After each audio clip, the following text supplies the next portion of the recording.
بسم اللہ الرحمن الرحیم۔ السلام علیکم ناظرین کرام، آپ دیکھ رہے ہیں معلومات کی دنیا۔ آج ہم بات کریں گے اونٹ کے حوالہ سے کچھ اہم معلومات کی۔ اہل لغت لکھتے ہیں کہ عرب میں اونٹ کو نبات اللیل کہتے ہیں۔ جب وہ 9 سال یا 4 سال کا ہو جاتا ہے تو اسے بعیر کہا جاتا ہے۔ ضعیف اونٹنی کو الشارف کہا جاتا ہے۔ 2 کوہان والے اونٹ کو عوامل کہتے ہیں۔ اونٹ کی خصوصیات کی بات کریں تو اونٹ بڑی ڈیل ڈول والا بڑے جسم کا مالک جانور ہے۔ اونٹ کی خوبی یہ ہے کہ اونٹ وزنی بوجھ اٹھا کر کسی بھی قسم کی تکلیف کے بغیر اپنے پاؤں پر کھڑا بھی ہو سکتا ہے اور بیٹھ بھی سکتا ہے۔ حتیٰ کہ کوئی چوہا بھی اونٹ کی نکیل کو دبا کر جس جگہ لے کر کے جانا چاہے آسانی سے لے جا سکتا ہے۔ اونٹ کی تابعداری ہچکچانا نہیں ہے۔ اونٹ کی پشت اتنی کشادہ ہے کہ آدمی اپنے ساز و سامان، اشیاء خرطونوش، ظروف، بستر اور کپڑے وغیرہ کے ساتھ بآسانی اونٹ کی پشت پر سوار ہو سکتا ہے۔ آدمی کو ایسا محسوس ہوگا جیسا کہ وہ اپنے گھر میں ہی بیٹھا ہے۔ اللہ تعالیٰ نے قرآن مجید میں اونٹ کے حوالہ سے ارشاد فرمایا فَلَا يَنظُرُونَ إِلَى الْإِبِلِ كَيْفَ خُلِقَتْ، کیا وہ اونٹ کی جانب نہیں دیکھتے کہ وہ کس طرح پیدا کیا گیا؟ اللہ پاک نے اونٹ کی گردن لمبی اس لیے بنائی تاکہ اونٹ بآسانی وزن اٹھا کر اٹھے اور بیٹھے اور وزنی ساز و سامان اٹھا پائے۔ اونٹ کو ایسا پیدا کرنے میں اللہ پاک کا یہ عزم تھا کہ پانی کی کشتی جیسی ایک صحرا کی کشتی بھی تیار ہو جائے۔ اونٹ میں پیاس اور صبر کرنے کی بہت زیادہ قوت پائی جاتی ہے۔ اگر اونٹ کو دوران سفر 10 روز تک بھی پانی دیا جائے پھر بھی اونٹ برداشت کر لے گا۔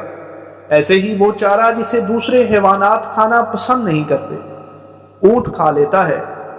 اور اونٹ کے حوالہ سے حضور نبی کریم صلی اللہ علیہ وآلہ وسلم نے ارشاد فرمایا کہ اونٹ کو کبھی بھی برا بلا مت کہو، کیونکہ اونٹ خون کے پھایا اور نیک شخص کے لیے محبت ہے۔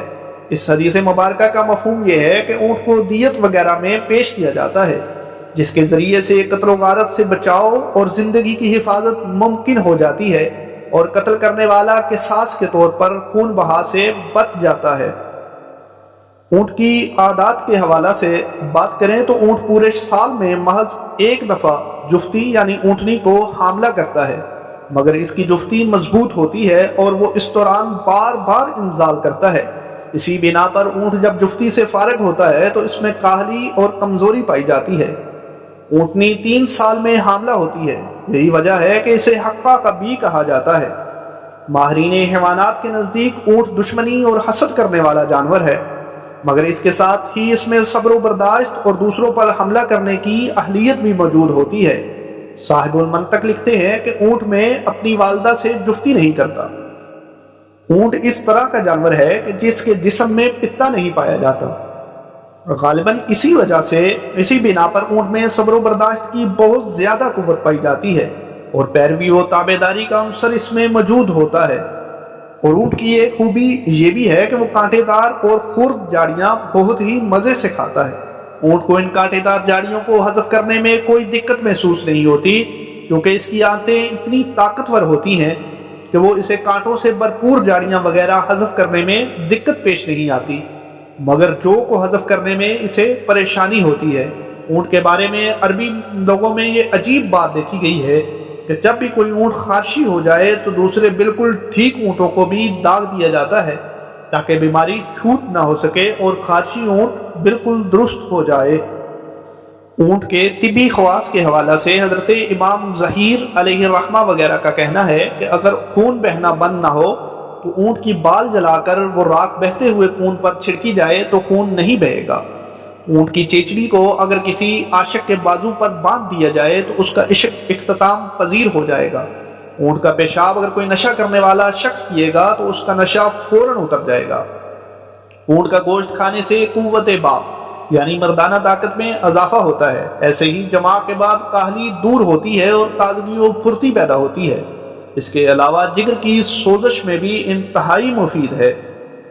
خوابوں کی تعبیر کا علم رکھنے والوں کا کہنا ہے کہ اگر کسی کو خواب میں یہ نظر آیا کہ اسے 100 اونٹوں کی ملکیت مل گئی تو اس کی تعبیر یہ ہے کہ وہ شخص عزت دار لوگوں کا حاکم بنے گا اور اسے بہت ساری دولت حاصل کرنے کا موقع ملے گا۔ ایسے ہی اگر کسی کو خواب میں یہ دیکھتا ہے کہ وہ شخص اونٹوں کا مالک بن چکا ہے تو اس کی تعبیر یہ ہوگی کہ اس کو زبردست انعام اور مذہب و عقیدے میں حفاظت ملے گی۔ حضرت امام جبلی علیہ الرحمہ نے فرمایا اگر کسی شخص کو خواب میں یہ دکھائی دیا کہ وہ اونٹ کا مالک بن گیا ہے تو اس کا یہ مطلب ہوگا کہ اس آدمی کو عزت اور بزرگی کی دولت عطا ہوگی۔ اگر کسی کو خواب میں یہ دکھائی دیا کہ وہ عرب کے اونٹ چرا رہا ہے تو اس کی تعبیر یہ ہوگی کہ اسے عرب قوم کی سرداری کرنا نصیب ہوگا۔ اگر کوئی خواب میں یہ دیکھتا ہے کہ کسی شہر میں ہر طرف اونٹ ہی اونٹ ہیں تو اس کی تعبیر یہ دی جائے گی کہ اس شہر میں کسی وبا کے پھوٹنے اور جنگ وغیرہ کا خدشہ ہے۔ ارتامیدوس کا کہنا ہے کہ اگر کسی آدمی کو خواب میں یہ نظر آئے کہ اس نے اونٹ کا گوشت تناول کیا ہے تو اس کی تعبیر یہ ہوگی کہ وہ آدمی کسی بیماری کا شکار ہوگا، جبکہ حضرت امام المعبرین محمد بن سیرین علیہ الرحمہ نے بیان فرمایا کہ خواب میں اونٹ کا گوشت تناول کرنے میں کوئی ضرر نہیں ہے، واللہ عالم بالصواب۔ ناظرین کرام، اگر آپ کو ہماری یہ ویڈیو اچھی لگی ہو تو چینل کو سبسکرائب کریں، ویڈیو کو لائک اور شیئر کریں۔ شکریہ۔